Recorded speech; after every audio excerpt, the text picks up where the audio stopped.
animals. Kinds of animals. There are many types of animals. Anglefish. The angelfish has bright color and yellow stripes to warn off its enemies. Chameleon.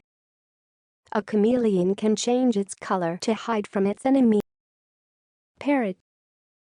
Parrot has green color which help it to hide in green leaves. Land animals.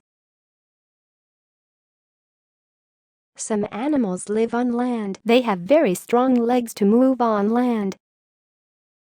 Air animals.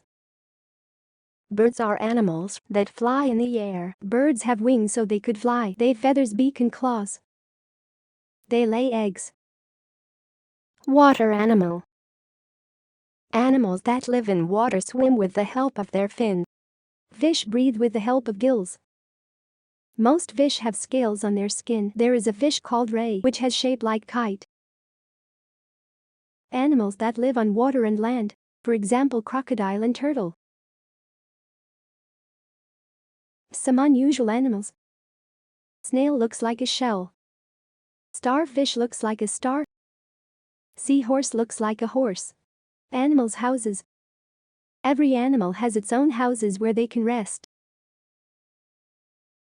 Birds live in a nest. Dogs live in a kennel.